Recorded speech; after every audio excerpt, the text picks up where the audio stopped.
Hello, Internet. Welcome to episode 308 Winchester of the Assorted Calibers podcast, the Second Amendment podcast. There's a little bit for everyone. I'm Weer'd, and with me tonight, she is the greatest hostess in the entire world, Aaron Paulette. How you doing, Aaron? Doesn't matter. How are you doing, Weer'd? I'm doing okay. I'm less punchy than I was. We are recording this on Tuesday instead of Monday because, Aaron, you were feeling down, and I said, you know what? How about we both go to bed early and try this again tomorrow? Because I have had I have had a busy 3 weeks in the last 2 weeks. Yeah, you've been going on a bunch of vacations.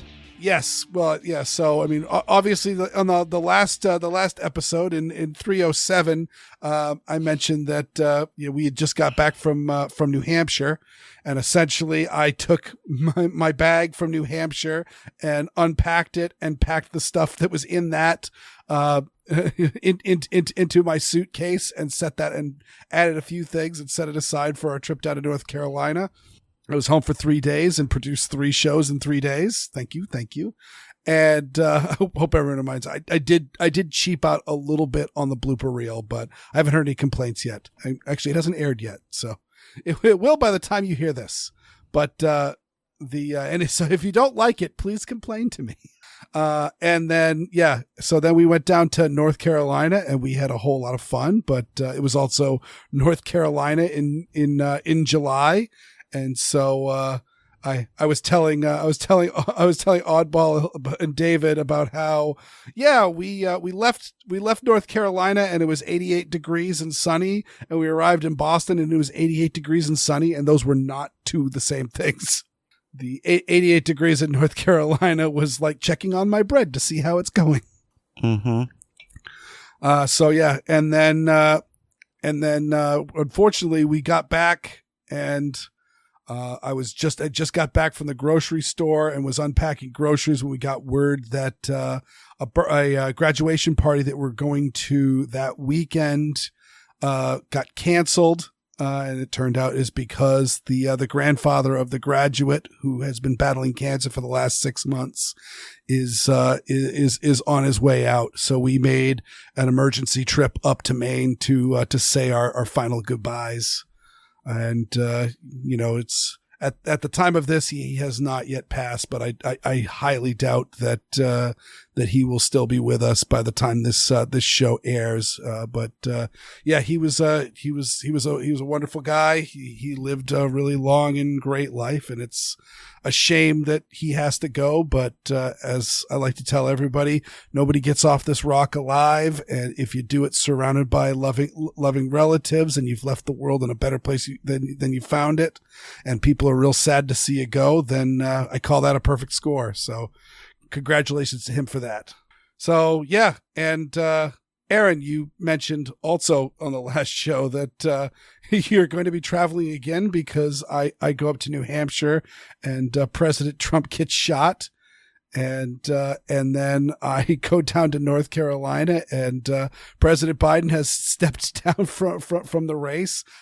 We got out 2 minutes under the radar for the CrowdStrike massive computer shutdown. So we actually managed to our travel plans did not get harmed. We did not see my wife's sisters until the next morning because they got as far as Philadelphia, and then there were no more planes to take off. So they rented a car and drove the rest of the way and got into North Carolina around midnight. So, was there something else that happened? Oh yeah. Well, we'll be talking about other stuff that happened as well. So maybe I shouldn't be traveling anymore. So one of these days you've got to come down to Florida and visit me, but now is not the time. Now is not the time. I've been to Florida in August once, and God willing and the creek don't rise, that will be the only time I've been in Florida in August. Yeah, wise choice. So, shall we move on to some news? Sure. So first up, I'll start with the bummers. At the beginning, we got another thing that happened while I was away, and like this is another again gun control bills. They've got to be passed under the cover of darkness.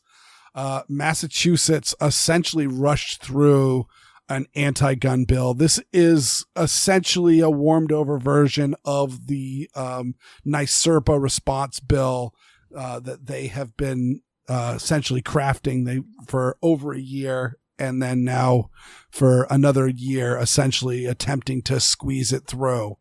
And I mean, I can briefly summarize some of the stuff that's in this bill, but it'll be very interesting to see how it works in practice, because a lot of stuff, much like the Safer Communities Act, is just a black box that is, here's what the bill says, but it isn't actually descriptive enough to know how it's going to be implemented. Supposedly there's going to be a new license for FFLs who want to sell ammunition. And I don't know how that's going to affect. So in Massachusetts, I don't think it's actually illegal to ship an LTC holder ammunition, but most people won't. And so when I take delivery of ammunition here in Massachusetts, I send them my CNR FFL, and that's good enough for them, and they send the ammunition my way. It's not illegal yet. Yeah. Oh, that is the truth. And so I don't know if this is going to affect anything, because if I'm buying ammunition, I'm not selling it. I'm buying it because I want it. So we will see how that plays out. It'll also be interested to see if it makes ammunition prices go up within the state. Probably.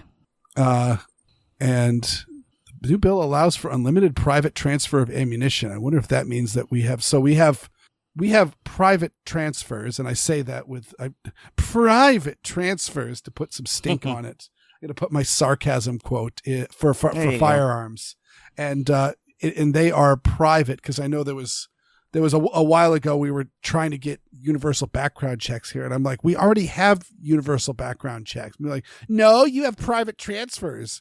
No, we don't, because for you to legally transfer a firearm to another Massachusetts gun owner, you need to go onto the Massachusetts firearms web portal and enter in the make, model, serial number of the firearm to be transferred, and the license number for both the current owner and the transferee. And this both legally details the transfer to the Attorney General's office and the state police, but also updates the Massachusetts gun registry. And so, it's private, except for it's done well in the public.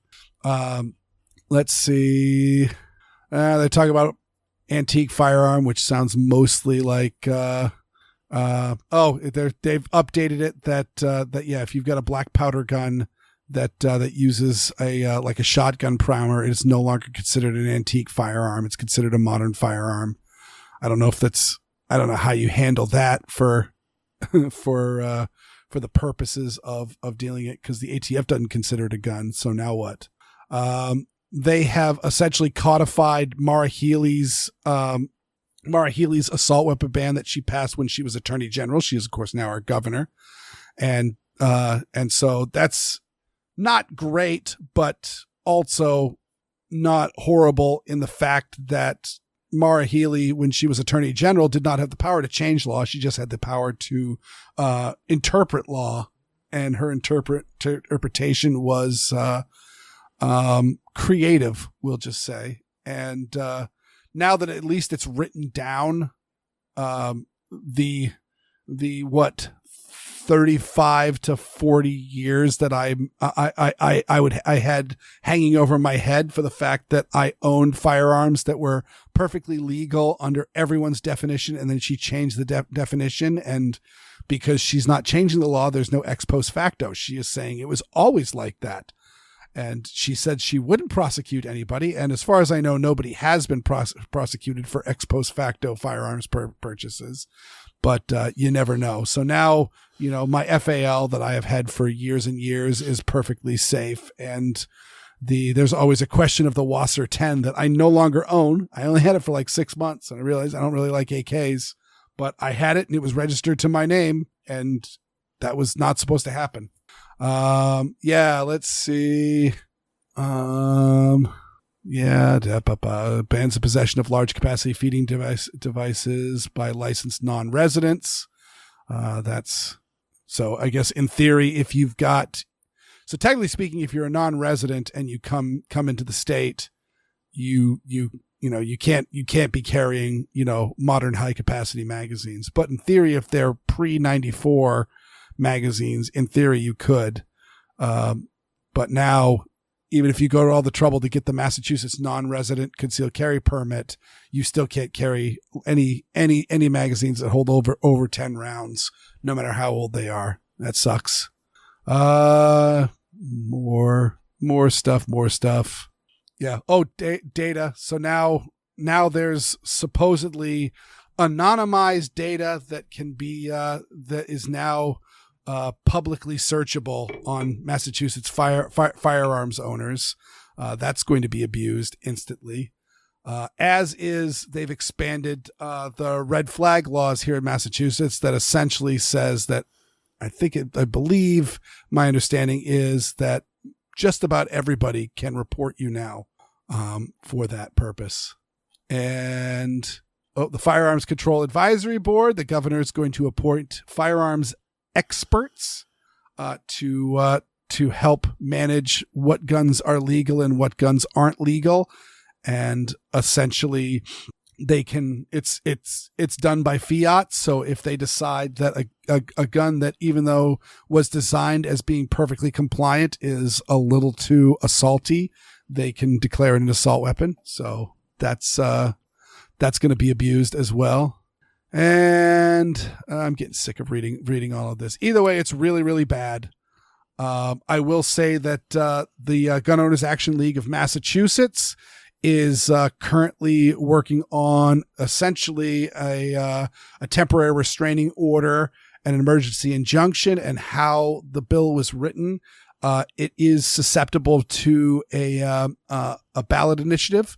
We have referendums here in the state of Massachusetts, and so Goal is currently drafting up the appropriate language so that they can start distributing petitions and people can start signing. So if you either live in the state of Massachusetts or you know somebody who lives in the state of Massachusetts, inform them to keep their eye out for the petition so they can sign it, so that in theory we can get this on the ballot for this November, which would be really, really good, because that's going to be the presidential election, which means there's going to be a lot of people coming in. Maybe in theory it might be better for the other election, but we want to do this as quickly as possible. And if in fact we can get the referendum through, then we can essentially nullify this law. It won't nullify, unfortunately, all of the crappy laws that this amends, but it will just repeal it back to the status quo, which is always better in the case of Massachusetts passing laws.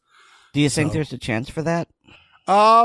There's certainly a chance. I don't know how good of a chance that is. That is itself a little bit of a black box, especially since, I have yet to see the partisan shift away from gun control, where, again, I've said many times, gun ownership is not a partisan issue. There's nothing antithetical to left-wing views that says that you can't own guns. And as a matter of fact, you certainly can be. And heck, go back to like the 60s and 70s with all the, hippie revolutionary separatist movements and all that stuff. Those people were extremely left-wing and extremely well armed. And I don't think it made them any less left-wing. And so, I don't know. there's a part of me that again, I've been saying all the time during the COVID gun rush, people were buying all sorts of guns, and like Oddball noted that, people were paying, $800 for a Glock 19. There's no like gun owner that's been owning guns for years before 2020 that would pay that sort of money. They'd be like, no, if I wanted a Glock 19, I would have already bought a Glock 19. Mm-hmm. The people who were buying these guns were people who did not own guns before. And again, I deeply suspect that many of them were left of center. And I don't think these people bought those guns to just to turn them back in. So hopefully those people will see that, this is actually directly attacking me. And if we can get it on the ballot, and we'll hopefully get enough people to sign on and repeal it. But we will see. Mm-hmm. Again, there's also the bottom line is that, we have the courts. That's not going to happen, within the next year, according to everything that I've read about the Supreme Court and the gun cases that they're going, though again, maybe with, emergency injunctions and that sort of stuff, we can make the case that these laws are just getting completely out of control. And so, yeah, maybe that, or again, we could get legislation. There could be a federal law passed that says, hey, guess what? You can't ban commonly owned firearms, and you can't demand excessive training and payment for permits. So I don't know. We will see, but it's bad. Sugar's fudged, yo. Yes, that's said beautifully. Do you want to take this next story? Because I hadn't seen this until just now. Sure. So I was pointed to an article on NPR about guns, and to my great surprise, I thought it was fairly well done, because it isn't about gun control. It's about, accidental discharges. No, I don't mean negligent. I mean accidental discharges regarding the Sig Sauer. The civilian version is the P320, but this is, most of these, the Title 1 involves the military version, the M17. Mm-hmm. And so according to this, there was a military police sergeant at Fort Eustis in Virginia, and he was talking to his supervisor inside an office, and then another MP squeezed past him, and their holsters made contact. And according to the sergeant, all I remember was the clanking and then the gunshot. And so the holstered and safetied SIG M17 discharged and shot through the sergeant's ankle, and he had to have surgery and 6 months of rehabilitation. The thing is, though, this is not the only time this has happened, because apparently there are 9 separate incidents involving this SIG gun between September 2020 and June 2023, and in some cases there are eyewitnesses, in other cases there's actual footage of the firearms discharging while holstered with the safety on, and people being hurt. I believe that there was one in Okinawa. Yes, last year it was a Marine Corps who was it was a Marine inside a guard booth, and there was actually surveillance footage of the incident, and investigators reviewed the footage and determined that the security guard didn't mishandle the weapon and that it fired despite the gun safety being in place. Now, I'm not suggesting that there is a cover-up, and I'm not telling you that if you have a P320 not to carry it. I just want you to know that this thing is going on, and there have been, military people and a couple of police officers. There have been a lot of these incidences where a properly holstered and safetied SIG has discharged and harmed people. There's currently an ongoing claim in New Hampshire in which no fewer than 20 victims allege that their P320 discharged without a trigger pull under different circumstances. Now, there have been suits in the past, and most of the times, SIG has settled out of court.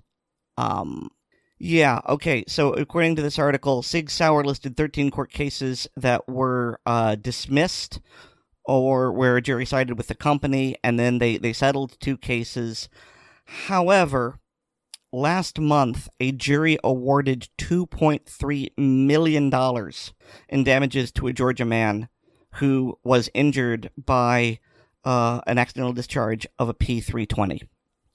And so, it's one thing just to settle out of court. It's another to go to trial and have the jurors decide that, this is clearly negligence on the part of the manufacturer.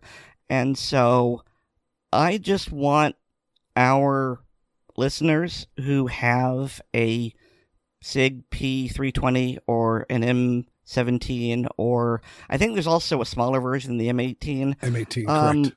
Just be very careful, because I don't want you hurt. And so, I mean, if you're an MP and it's your carry gun, there's really not much you can do about it other than be super duper careful.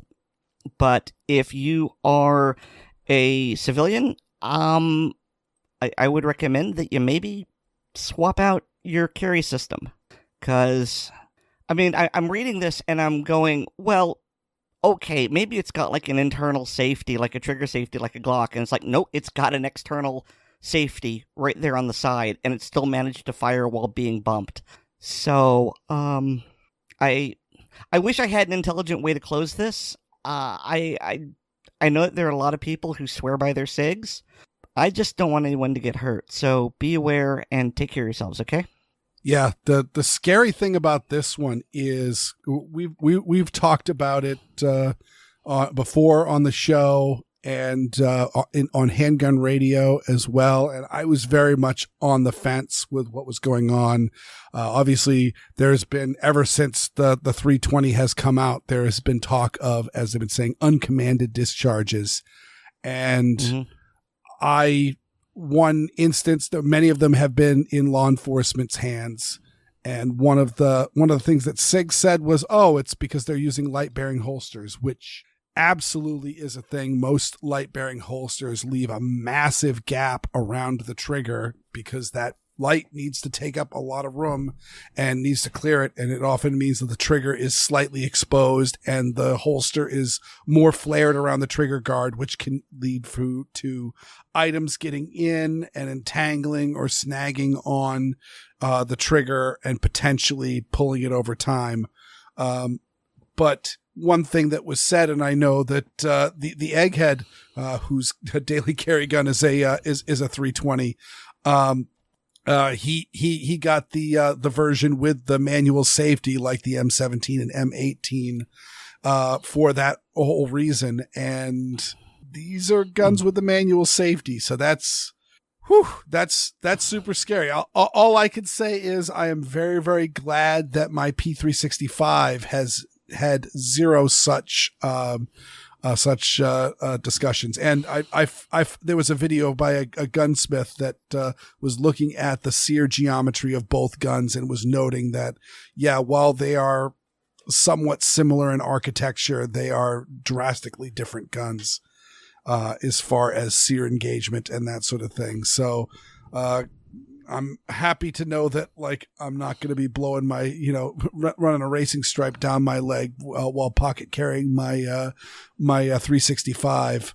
But I would be very, very cautious carrying a 320 at this point. Like, it's this isn't going away. They keep coming up with new news. Like, actually, it's one of those, like,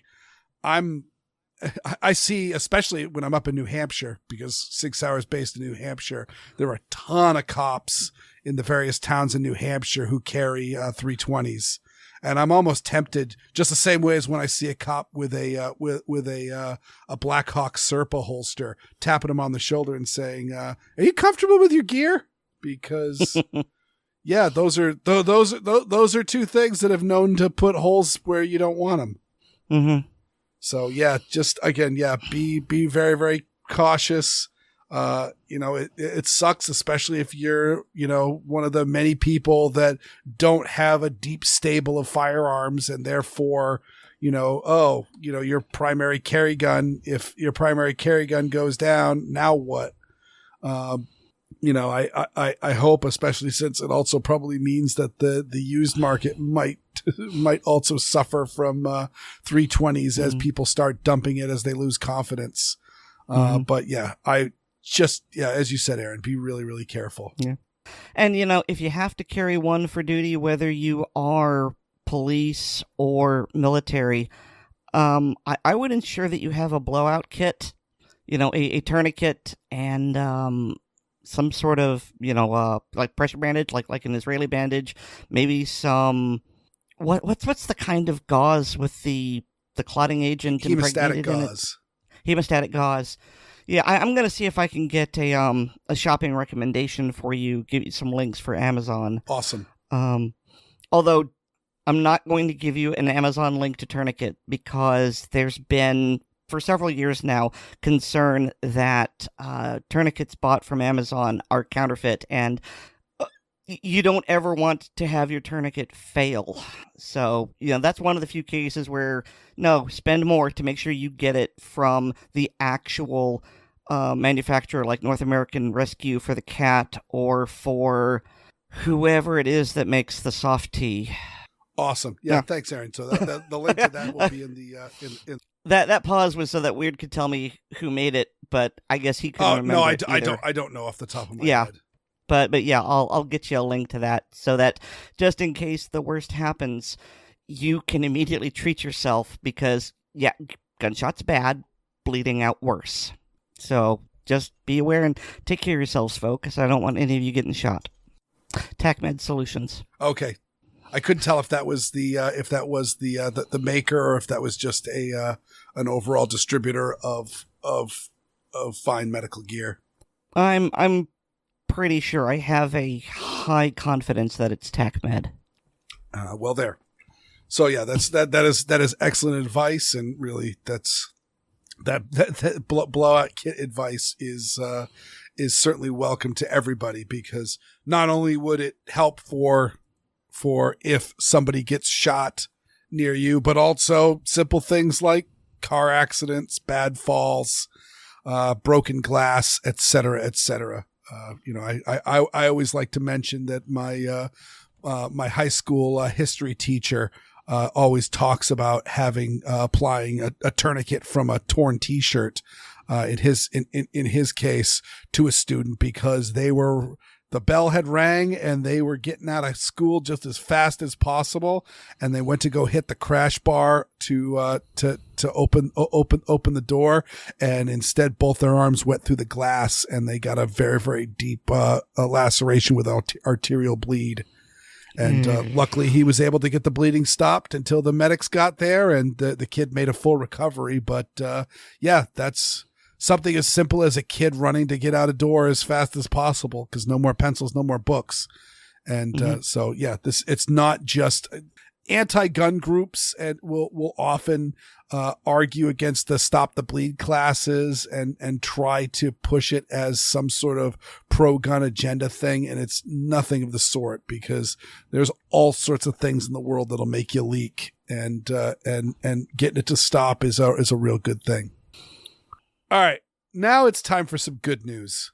So first, here is a really kind of a great one, is that a federal court, I believe this one was in Texas, has put a stop to the ATF's declaration that forced reset triggers make machine guns.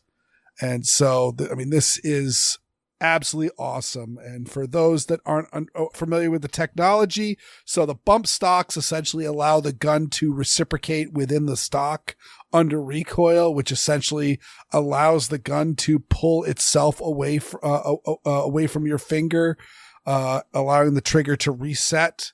And then as you're applying pressure to the gun, you are bringing the gun back forward and causing the gun to fire again, therefore causing what some would refer to as simulated full auto fire.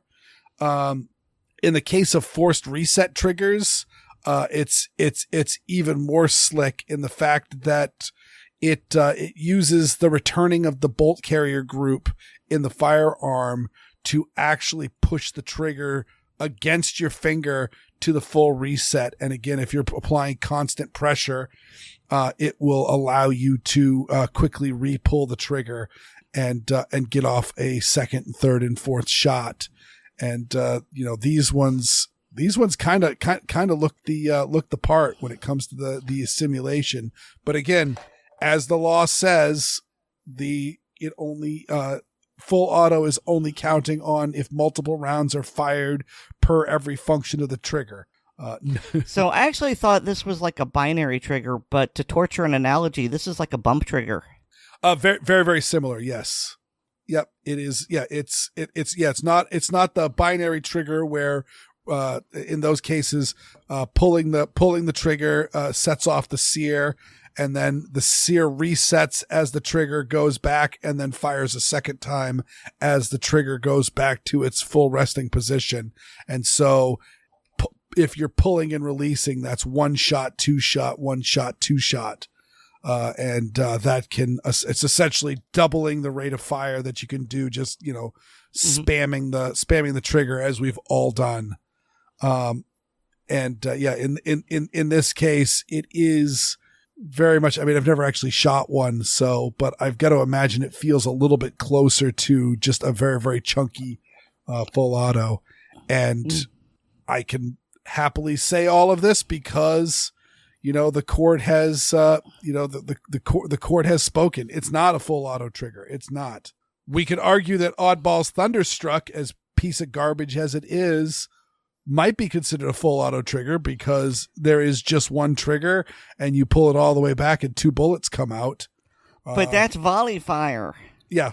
And again, this shows the absolute stupidity of the ATF interpretation no, that's okay. Why? Because we said so. Can you change your mind? Absolutely. And we frequently do. Do your damn job, Congress. Exactly. and by do your job, we mean defund the ATF and send them all packing. They've really shown that they're not doing a whole lot. Well, I mean, that's true. But I mean, at the very least, let's have the legislators write the laws and then suffer the effects of writing those laws if their constituency decides they don't like that. Yeah, and that's really also, that's kind of hand in glove, is the gun control laws are written intentionally vague to give the ATF a lot of wiggle room on which to interpret. And, the same thing can be said about the Massachusetts law that I was detailing. Again, I can't really give you specific statements because a lot of what's in the law is very, very vague, and who knows how it's going to manifest once it actually starts getting into practice, if it ever gets into practice, which hopefully it won't. But yeah, so the binary triggers, which, I mean, we've been talking about these forever too. They were very, very artfully designed. The first company, whose name eludes me now that I'm thinking about it, they specifically had a lawyer on staff as one of the key partners in the business, and it was very, very clear that how the trigger was designed and how it was fielded. It was being very, very smart to stay on the correct side of the law, no matter how full auto the gun looks. And so, yeah. Do you have hiccups? I do have the hiccups. That's and adorable. It made you laugh. I'm keeping it in. Sure. It's not as bad as my daughter this evening. It was pretty hilarious. She was sitting on the couch with her tablet watching videos and just hiccuping up a storm. But yeah, this is very, very good news. Obviously, it's there's likely going to be more back and forth between the various circuits as it works its way up. This is Texas, so that's expected, and there's a chance that this will go further, though maybe the court will realize that their days are numbered no matter what and just not bother.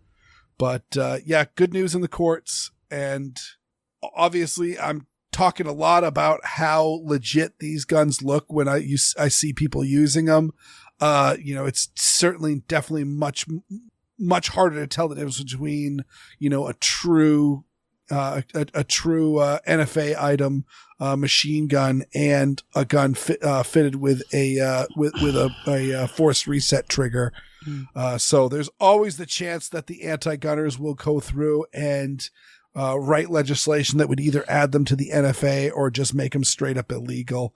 But we shall see. And again, be great if Congress, especially if there's a big sea change in November, would go through and actually help us out so we don't have to make the Supreme Court do all of our work. So Weer'd, should I just go out and buy a forced reset trigger now, or should I wait to see what happens? I've got to imagine that you're probably fine. I mean, honestly, you're probably fine buying one now. Number one, you live in Florida, and number two, everybody knows that this stuff is going back and forth. Like, the only people that have gotten jammed up with bump stocks either A, live in states that specifically ban bump stocks, and the state police have jammed them up, or have people that have essentially done things to jam themselves up, such as the people that destroyed or turned in their bump stocks when the ban went through. But everybody who held on to their bump stocks are just fine. And it would appear that non-compliance is the flavor du jour. So yes, Aaron, you could buy a forced reset trigger free and clear. And yeah, I think you should. Okay. I'll start window shopping. It's probably hella expensive. I don't know. I'm trying to remember. Let's see. Man, Google does not want to show it to me. That's why I use DuckDuckGo. And, I guess you're not wrong. I just found a link here to the Rare Breed trigger, which that is I believe that's the original group that had the lawyer on staff and all of that. And that is $290. So that is not an inexpensive trigger. Yeah. But it's also a whole lot cheaper than a transferable M16. That is true. And it's a lot more subtle than a bump stock. Oh, it is very, very subtle. I mean, I just, someone just posted in another group, a Steyr AUG with a forced reset trigger, and it looks. I was looking and I couldn't quite figure out what was going on until I read the caption and realized that it was a forced reset trigger for the Steyr AUG, which I believe in this instance, since the Steyr AUG's fire control group is like completely made out of plastic, they just 3D printed one. So yeah, this is good news, and I will have to say also for the full auto simulation things, these are definitely the coolest. The only question I have is if there is a setting on it where that you can flip if you flip the safety to semi-auto, can you disengage the forced reset side? Can you knock down the little ear that pushes the trigger back? That would be really, really cool if you could still maintain the semi-auto function. Oh, wait, you're saying that you can't, but it wouldn't be neat if you do? I don't know off the top of my head. I just assumed. Most of these I know the binary triggers, I don't think have a non-binary selector field. Yeah, I'm not seeing anything about semi-auto. I mean, it's all semi-auto technically.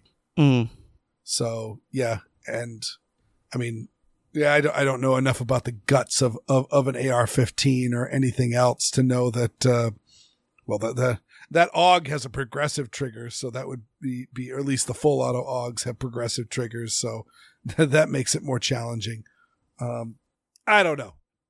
Somebody probably has one. Probably be good to ask Matt and Heinrich from Geeks, Gadgets, and Guns, because I would be surprised if they didn't have one kicking around in their shop. Oh, that's why I was confused. Okay, so this is a forced reset trigger, but there's a binary trigger that's called an enhanced reset trigger. And, we all know how good I am with names. And, when 2 of the 3 words in the name contain the same, words, reset trigger, the only difference is forced or enhanced. Yeah, no wonder I got confused. Yep. No, this one is just essentially pull the trigger back, hold the gun as usual, and just pull the trigger back, and it'll start shooting. And if you want it to stop shooting, just release the pressure. Unlike bump stocks, where for those that don't know, you're actually shooting the gun actually with your support arm, because you're pulling the gun into your trigger finger. So you're keeping your trigger finger stationary while the gun is reciprocating into it. So yeah, I started to say I've shot a bump stock, but I haven't really, because I couldn't make it work. As you say, there's that kind of, you've got to pull and I couldn't bump. I ended up firing semi-auto. Mm-hmm. Yep, and that's certainly the thing with bump stocks, is that most of the ones that I've seen come with a little lock, so that you can actually lock the stock in a fixed position so it won't slide back and forth, both for noise making and just general annoyance, but also to turn the gun essentially into a quote unquote semi-auto firearm. But in the case of these, it's much closer to plug and play, and the fact that you're pulling the trigger, and the only reason why you're stopping pulling the trigger is because the springs of the bolt are actually pushing your finger off the trigger. So, and if so long as you maintain that pressure, it's just going to keep rolling through. So it's full auto, but it's a lot more rough on your finger, I guess. And now this last one that is good news is another court case. Is this time it's in Pennsylvania. This is a Second Amendment Foundation case, and essentially they have ruled against the fact that Pennsylvania requires you to have a concealed carry permit to carry a firearm in your car, and this judge's statement blocks the state police from enforcing this law. It's unconstitutional, and that's awesome. This is the car carry is one of those like interesting little gray areas, and various states have all sorts of different rules, especially if you don't have a carry permit, because it is very difficult to safely, I guess to say, open carry in your car. And actually, I'm trying to remember if Pennsylvania has, I thought they had permitless open carry. Do you know off the top of your head, Aaron? I'm sorry, I zoned out a bit. Does who have permitless open carry? Does Pennsylvania have permitless open carry? I don't know. I don't think they do, but I'll check in a minute. Yeah, I know there's a bunch of states, such as my home state of Maine, that and New Hampshire as well, that forever had it. So long as the gun is not concealed, you don't need a permit. The permit is just for concealed carry, and open carry is free and legal. And I didn't know if that was the case with Pennsylvania as well. Give me just a moment. I'll have an answer for you. But again, the overall statement is that, even if you are open carrying in the car, it's pretty much concealed by all the, Oh, go ahead, Aaron. Okay, so open carry is legal in Pennsylvania for anyone 18 or older who is legally allowed to possess a firearm. However, comma, you do need a Pennsylvania license to carry when you are in Philadelphia. And also be aware that the Pennsylvania Supreme Court made a decision in 2020. I haven't followed this down, but it says that sometimes a visible firearm is a concealed firearm. Wow, that's stupid. Especially for like the people in Florida who have actually been arrested for printing a little too badly. What? I thought I'd heard. Well, I certainly know of somebody who was carrying a firearm in Florida, and they just had an undershirt, and I believe it was riding up some over it, and they got arrested for that. When was that? It was a while ago. Okay. I don't remember when, but prior to COVID, well, okay, to the best of my knowledge, we've never required... All right, I'll back up again. To the best of my knowledge, I can print all I want, and that's perfectly legal. I just can't be showing it. I also know that prior to when I got my carry permit, which was... somewhere in the mid-2010s, there was a provision for briefly showing it. In other words, you've got it covered by a t-shirt, and there's something on a shelf, and you stretch, and as you're stretching, your t-shirt briefly lifts off your gun and displays it. You're okay. So I'm not saying this never happened, but more likely it happened in the earlier days of concealed carry, like in the late 80s, early 90s, maybe even the thousands. Mm-hmm. Yeah, the one that I'm thinking about, I think, was probably around like the early 2010s. So, but yeah, I was kind of speaking out of school. It's specifying specifically Florida, because I do know that some states where if you are clearly printing, if a law enforcement officer can clearly tell that there is a gun in your possession, from how you're going, that is considered open carry. And if that's not allowed, then you're in trouble. Well, yeah, I mean, the laws are different from state to state, unfortunately, but all I can speak to is Florida, and I was very careful, and I can print all that I want in Florida, and as long as it's not showing, it's legal. Well, that is good, because also, you mentioned accidental exposure, and there's a lot of places that don't allow open carry, where accidental exposure is considered open carry. And I don't think there's anybody among us, certainly if you're everyday carry like you and I, Aaron, that you haven't had an accidental exposure incident. I certainly have had several. Oh, yes. Yeah. So that's the big reason why I support open carry. Is not that I don't have a problem with people open carrying firearms. I prefer not to do it myself. And if you asked me what I thought, I would also prefer. I would advise you to concealed carry if at all possible. But number one, there's the simple convenience factor. I live in New England, where our slogan is, if you don't like the weather, wait a little while, it'll change. Where, it might be 50 degrees and cloudy when I go out to run errands. And by the time I'm done running my errands, it is now, in the, high 70s, high 80s. And that flannel shirt that I'm using to conceal my 1911 is now absolutely sweltering me. Having open carry be legal, I can just take that off and walk around without that. And I'm open carrying, but also it protects you accidentally had an exposure. Your shirt rode up over the butt of your holster. What have you? Your coat blew open. There's all sorts of ways where you could accidentally get exposed for no fault of your own. And that shouldn't be punishable by law. So FYI, folks, I found this information at USCCA's concealed carry Reciprocity Map and Gun Laws by State, which is a fantastic web resource, and I have included a link to it in the show notes. Excellent.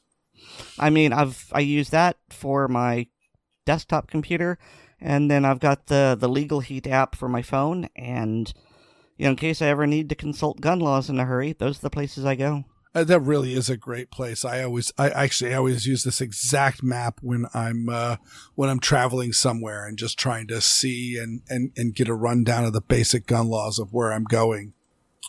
And speaking of travel, as I noted before, we nearly had our vacation ruined by the CrowdStrike crash. But what actually happened? I really don't understand any of this stuff. But you know who does? Oddball, because he's an IT professional. And here he is to enlighten us.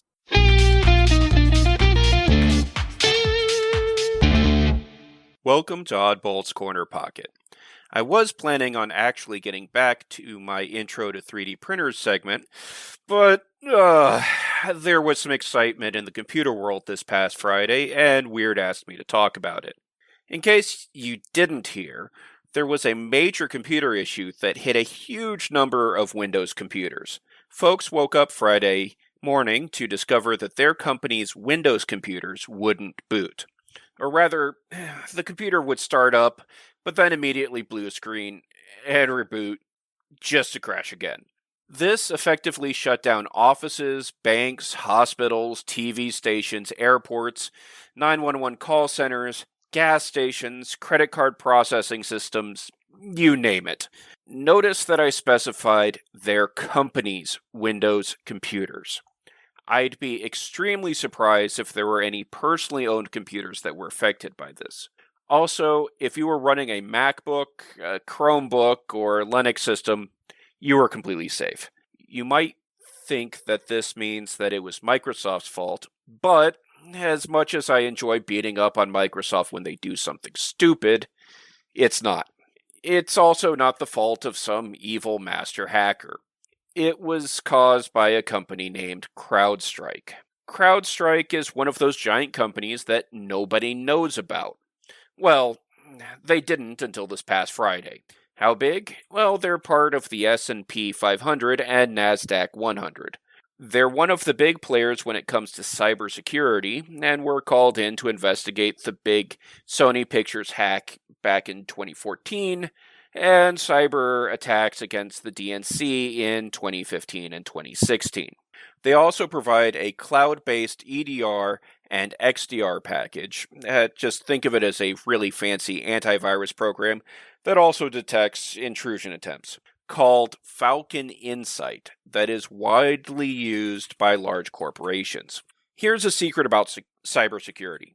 It's really, really hard and requires really smart people to constantly do serious research and crunch serious numbers on really powerful machines. Even giant corporations are unable or unwilling to pay to do this in-house, to the point that companies like CrowdStrike can make a lot of money by specializing on basically doing just that. Oh, and the reason that you probably haven't heard about them? Yeah, you probably can't afford them. Good news for you is that your home computer isn't nearly as juicy of a target as, say, credit cards companies' servers full of customers' personal information.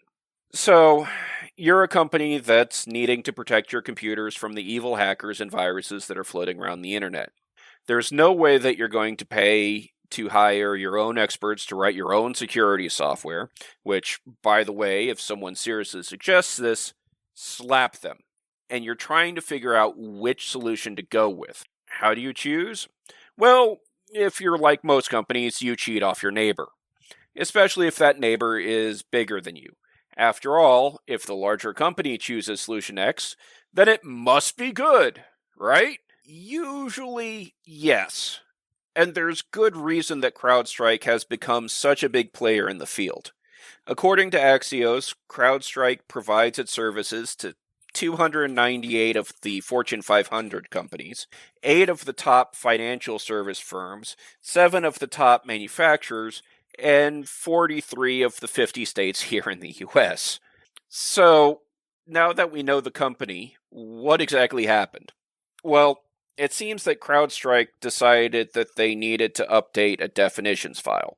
This file should have been fairly innocuous, with the worst issue that might have cropped up is that it caused a client's computer to block a program that they needed.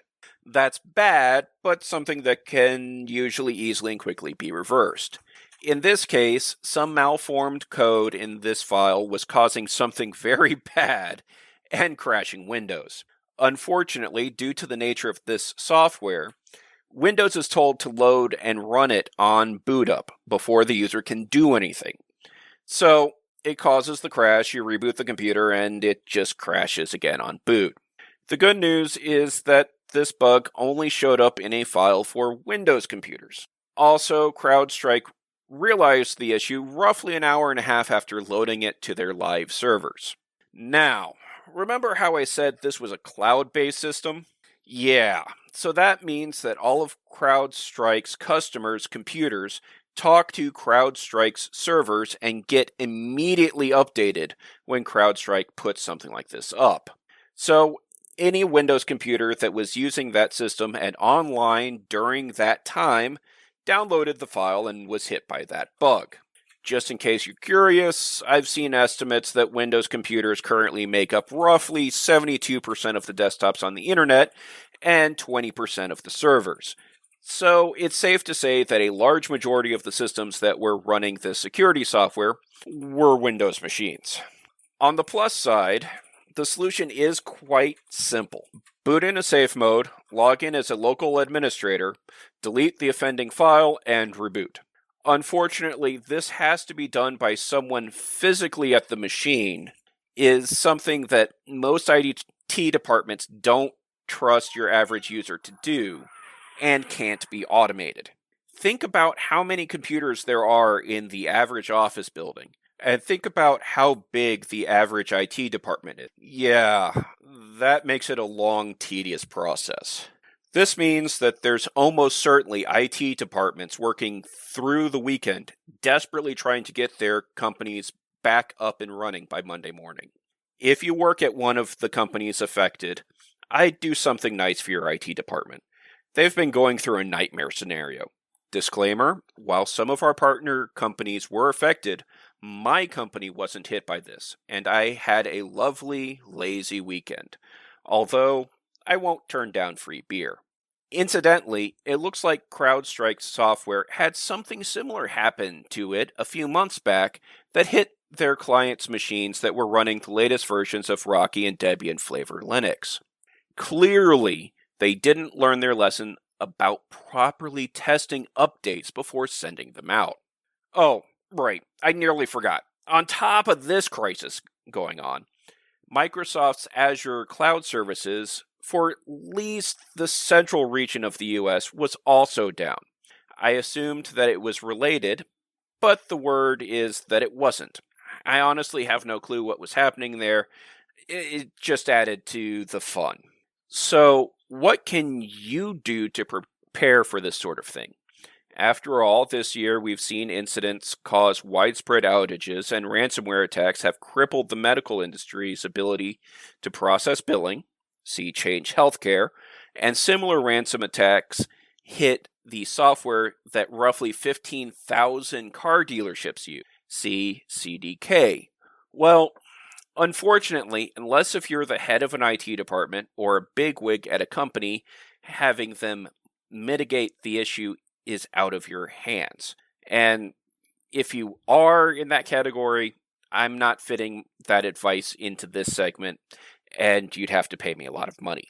That said, there are some things that I would recommend doing. First, go back to episode 253 and listen to my segment on backing up your important data. And remember that the cloud is a nice backup solution, but it's still just someone else's computer, and you really should have a local copy of your important data.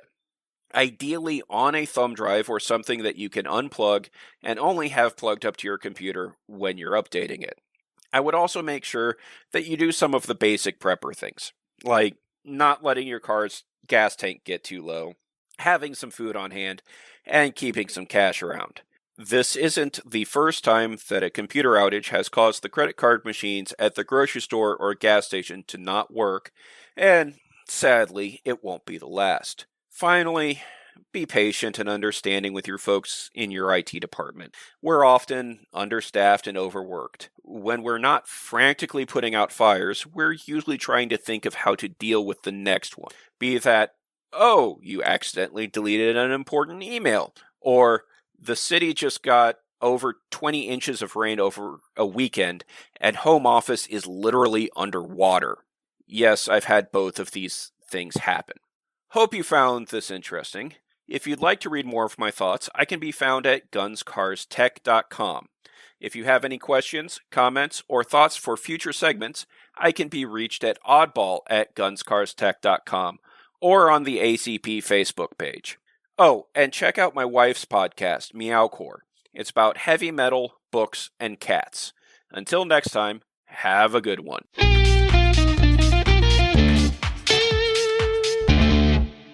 Now I'm trying to remember if I mentioned it at the start of the show, but yes, our flight left Logan Airport at 5:58 a.m. and I believe the update was pushed at 6 a.m. local time, and so it kind of just went around the globe with the sun, and so yeah, we just missed it. And my wife's sisters got stuck in Philly, and they had they left Burlington. They left Burlington like an hour late because the plane needed to take on fuel, and they were having a hard time taking on fuel, likely because the computers were crashing. And then when they landed in Philadelphia, there were just no more planes to be had, and there was also barely any rental cars to be had. And it took them a while to get one. So there was a lot of drama in the first day of their trip, and we would have been stuck with if our flight was a little bit later, we would have been stuck with do we hop in the car and just drive the whole distance? A 14, 15 hour, probably longer, probably closer to 20 with a young kid on board. Road trip is kind of a tough punt to make. You said punt. I did. It's a funny sounding word, but I think it's also a perfectly accurate usage of the term. It is. Because when you're all out of options, you just kick the ball. Ironically, the only time you use your feet in football. Well, I'm incredibly juvenile, so. All right. You have anything to add? Never push a software update on a Friday. Oh my God. Yes. Yeah. Let me pour a little bit of my malt liquor out for all the IT people whose weekends were just skewered and set on fire by this turd, especially with Oddball's statement about how the fact that it all had to be done manually. Oh my God. I was just thinking about like how many computer terminals there are in any one airport, and almost every single one of them needed hands-on just to make them work the basic work. I mean, it's been a couple weeks now, but I remember I was watching a YouTube video about it by someone, I don't even remember the name now, but I trusted the person to get this part right, and they said something like around 1 billion with a B computers across the world were down for this. I mean, here's an interesting thing. I don't think there has been a disruption in air travel like this since 9/11. That sounds about right. Yeah. I mean, this was global. This was affecting Australia. This was affecting Japan. This was affecting England. This was affecting the United States. Like, this was affecting everybody. And so, yeah, that's a big deal. And I actually haven't heard anything about any legal aftermath because, oh my God, the airlines have been just taken to the cleaners, and I can only imagine that they're going to sue CrowdStrike and then or CrowdStrike and get and get settlements, and then they're just going to declare bankruptcy and nobody gets anything. Hmm. Well, as Oddball touched on, this isn't the first time something like this has happened. And, I mean, with CrowdStrike. And, gosh, again, I wish I could remember where I'd seen it. But the current CEO of CrowdStrike was, like, CEO of another company that did something very similar. Mm-hmm. And so the point being is this guy is bringing a culture of shoddy workmanship. And I'm not saying he's all of the problem, because I'm sure he didn't do the coding, but he's at least part of the problem, because I imagine the CEO pushed to have it sent out like on a Friday, whereas I would hope most programmers would go, I'd really like the weekend and maybe some extra eyes on this before it goes live. I mean, that's the big one, is it just wasn't sufficiently tested, especially since, like, it bricked those computers instantly. And so it's one of those, it was clear that just testing, what's that? It was the Kimber or Taurus QC department. We make it, and if it fits together, we ship it. Yeah. Kimber's coming out with a double stack 1911. It looks so good, but it's by Kimber. Oh, luckily for me, selling guns in Massachusetts is illegal. Isn't there already a double stack 1911-ish gun? I mean, there's dozens of them, but the key thing about this one is it's using an aluminum frame, and so it is like it weighs about as much as a Glock 19, maybe a little bit more. Holds about as much as a Glock 19, but is 1911. I just remember Jennifer's tactical toaster. Oh yes, yeah. Well, that was an FN. Oh shoot, it's not the FNX 45, but it was one of the. That was the hammer fired FN 45 tactical. That was a tactical Weer'd box. Yeah, that was a big old gun, and her husband is a holster maker, and she is a tiny lady, and she made that work. My favorite picture of her, which seems to have been swallowed by the internet, is a picture of her in not just high heels, but like thin stiletto heels, and she's shooting a shotgun. And people said, "Why, for God's sake?" And her answer was, "Well, I wear heels a lot, and if I ever need to use the shotgun defensively, I will most likely be wearing heels, so I figure I should train in them to figure out what it's like." And it's like, yeah, that makes sense. It must have sucked, but hopefully she learned how to, get a good stance and mitigate the shotgun recoil in stilettos. All I could say is it reminds me of one time when we were shooting in person, and she was shooting a Barrett 50 cal prone at, God, I don't know. It was we were out in Colorado, and the distances were absolutely incredible. And she was shooting at a refrigerator. I don't know if they were incendiary rounds, but I do know the refrigerator was on fire at this point. And one of the seams of the pleather pants that she was wearing, just to be salacious, started giving way. She got up and tied a sweater around her waist. I vaguely remember that. I also vaguely remember a cat suit. Yeah. Oh no. I think this might have been the cat suit. Okay. I just remember that it was black and shiny. Yeah. I think that was the cat suit. All right, let's pour some cold water on this conversation and switch over to some more professional talk.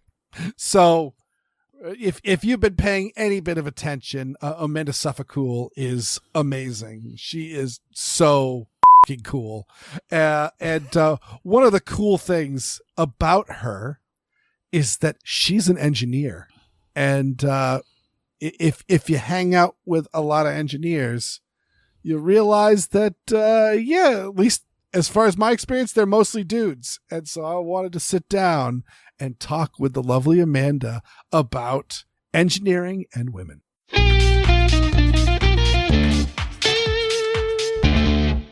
I am pleased to welcome back to the Assorted Calibers podcast, Amanda Suffolk-Cool. And of course, she's on Eye of the Target Radio and the DC Project. And Amanda, your background is in engineering.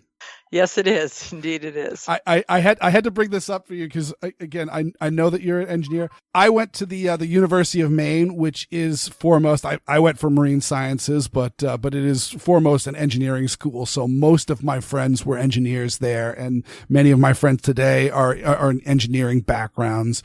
But there are so few women in the engineering field. One of my wife's good friends is also an engineer. I believe she's an electrical engineer. What brand of engineer are you, Amanda? I'm manufacturing.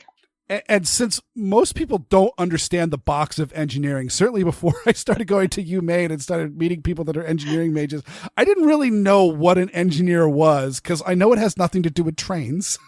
Right. Well, typically, if you ask people, they will tell you there's civil engineers and mechanical engineers. Stop. Right. That's it. That's where. Which category? Do you build bridges or do you build things? I think Dilbert has given software engineers enough PR that people are now aware of that one as well. Okay, so now we'll add a third one. Honestly, when we'll just say that it was a while ago, but when I first went to engineering school, there were 4 women in the entire engineering college. 4 for all 4 grades. So now when you say that there's not a lot of women, I bet the mix is 20%, maybe 30%. So women have really upped their game because it's a thinking career. It's not a muscle career. And so it doesn't have to be. It's not like I'm running a chainsaw or, climbing buildings on the out, that kind of stuff. But yeah. I will say, as a general rule, you can tell the mechanical engineers, though, because those are the people that are generally building stuff in their backyard when they're not working. So they tend to be the muscly guys. So the interesting part is that all engineers, to a person that I've ever met, kind of think about things a little different than the normal population. And if you ask them, what was the last thing you took apart that you could not put back together? You will start to get hilarious stories because every one of us is like, well, somebody built it, so I should be able to fix it, whatever that is. And sometimes that works, and sometimes, yeah, that's a story. Since this is a Second Amendment podcast, we've all heard the story of the person who buys a gun and then returns 4 hours later with a shoebox filled with gun. Exactly. Well, that would be a Ruger Mark One. Absolutely, a Ruger Mark One or the Mark Twos. Right, or the right, all that. I hold my hand up in acknowledge me. So even then, that one's one where I'm like, yeah, I'm not doing it. So yeah, no, it's really funny, and I guess my engineering kind of came out a little bit at the members meeting that just happened at the NRA annual meetings in Dallas. And so when I was asking questions, I'm trying to tell people, I mean, because look, I know I don't look like the traditional engineer. I'm kind of a woman of a certain age with blonde hair and that's not kind of what people expect. And so when I stood up to ask my question, I also couched it with, here's the basis that I'm expecting an answer from. That I had done corporate consolidation, engineering consolidation, plant management consolidation, that kind of stuff for 40 years. And so my questions are based on information that I need to make logical decisions for things where I am representing the board. And so afterwards, people were like, well, I didn't know you were an engineer, or what kind of engineer, or what is this? And I was like, well, all you have to do is Google me. And I have a patent in hydrogen generation heat transfer, right? I've done manufacturing stuff my entire career. I've built equipment. I've managed. I've moved plants. I mean, we moved plants that were building dirty bomb detectors. We moved 7 plants into 1. And that takes logistics and coordination and thought and advanced planning and all of this kind of stuff. So it's given me tools. My life's work has given me tools that I can now put together and use in the Second Amendment realm. And so that's a piece of kind of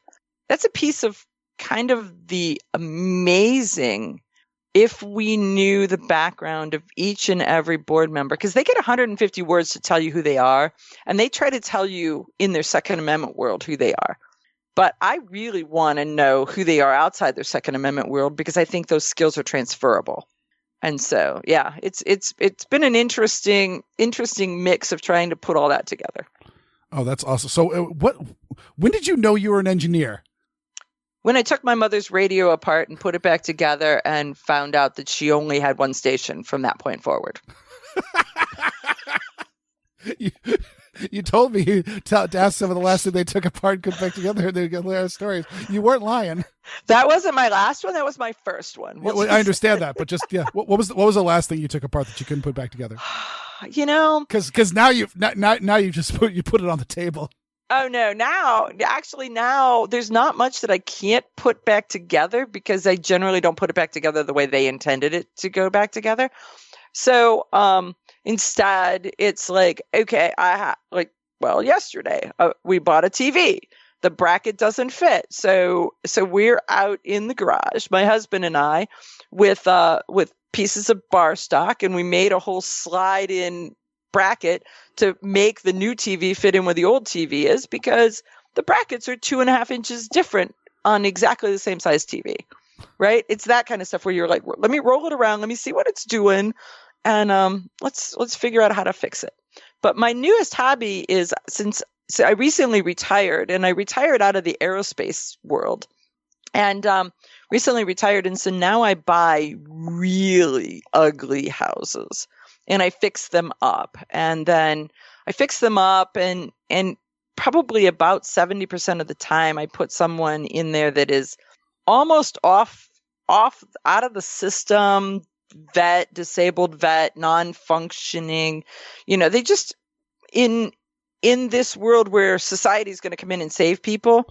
With a lot of the vets, they try to save them, but there's rules. Mm-hmm. And most of the vets that I know are like, yeah, you and the rules you've got can get on the horse and ride back out of town, because you're not the boss of me.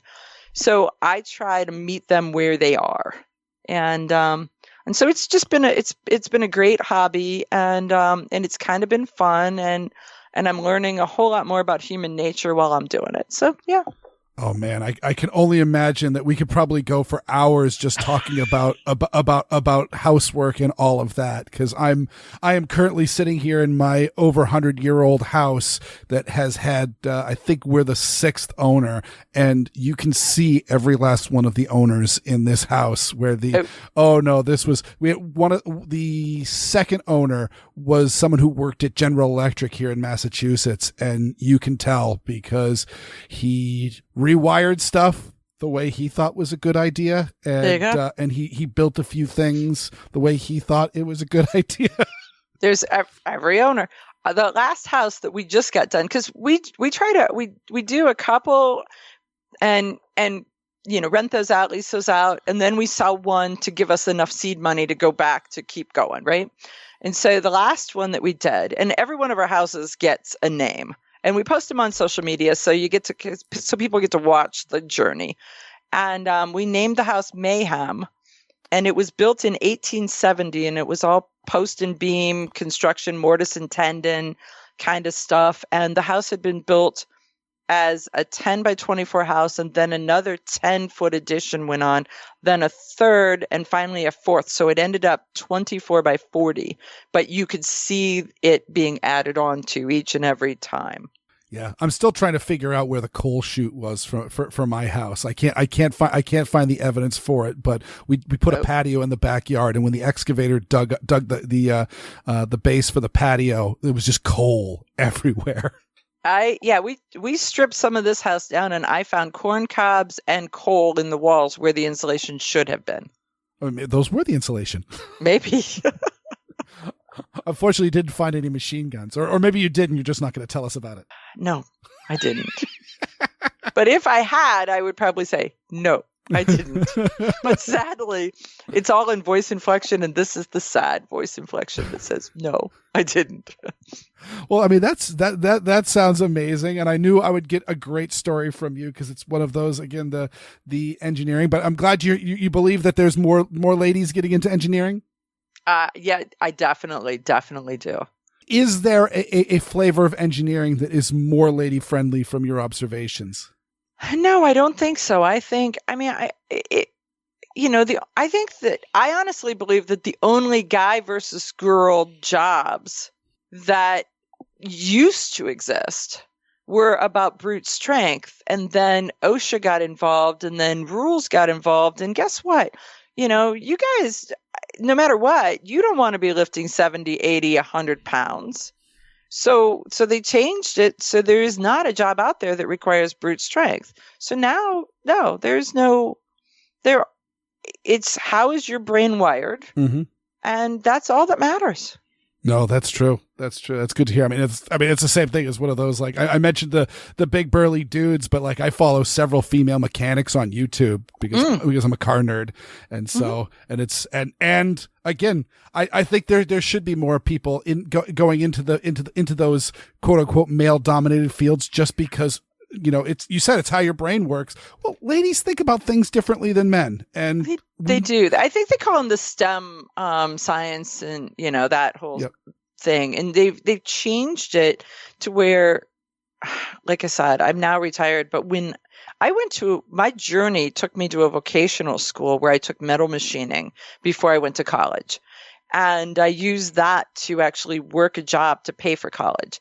And the fight that my parents had to have the school allow me to take that path was horrific. And I don't see that fight happening any longer. And I think that that's the win that we've done. When they talk about, overall the shift in society, I think that's the shift. I mean, I think you're probably right to some extent. I think that fight's still going on a little bit in some families. Some families are slower than others, but either way, I think that's great. And to all the parents out there, if your little girl took apart the radio or took apart the laptop and got it back together, don't get mad. Say, maybe I've got myself an engineer. And I got to say, I studied marine biology in an engineering school. And let me tell you, all my engineering friends now I'm a stay-at-home dad, so we can argue about what my paycheck was, but all my engineering friends made more money than me. Well, yeah, it's a really good, it's a good career. And you can do anything because everything's built. And so there's every opportunity out there. Yeah, it's pretty cool stuff. Well, that is awesome. Thank you so much for coming on and sharing this historical experience, because I think it's a story that not many people have heard. So, Amanda Suffolcool, of course, you're a board member of the NRA. You're on Eye of the Target Radio and on DC Project, but now known Women for Gun Rights. So, thank you so much, Amanda. Thanks for having me. I appreciate it.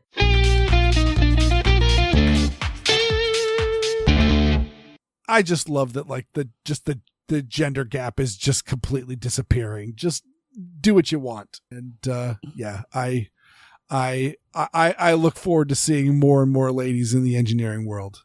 I got nothing. Okay. I'm here. That's what you get from me. It better be fudge enough. I mean, Aaron, you are you're a dream. You're a delight. So's a nightmare. Aaron, do you know who else is here? No. Our listeners! Our listeners are not here. They are when they're listening to this. Sure. Aaron, in the immortal words of Dr. Buckaroo Banzai, no matter where you go, there you are. There you are. And so is us, our listeners, each and every one of you. And you are also a delight, just like Dr. Buckaroo Banzai. But we need to give an extra special thanks to all of our supporters on Patreon. To become a Patreon patron, go to patreon.com/Assorted Calibers podcast to sign up. We've got the blooper reels, we've got the ACV mag dump, we've got early release, and we've got Aaron speaking of Shogun. And please, patrons, leave some comments. They're They're wonderful. Honestly speaking, I don't have that many comments on them besides that. That was really delightful. Thank you, Aaron. And so, yeah. So if you haven't watched the Speaking of Shoguns, please do so. They're amazing. Also, please remember to rate us on Apple Podcasts, subscribe to us on a platform of your choice, and share the show with your friends both online and off. I've got a blog. It's weerdworld.com. That's WEERD world.com. And you can hear me weekly on Handgun Radio on the Firearms Radio Network. And you can get more from me at my link tree if you want, but why would you? All one word? All one word. And thanks to Nate Spencer for our music. I'm depressed and Weer'd isn't. Our will to live is assorted, and so is our podcast. Good night, everyone. Aaron's a delight.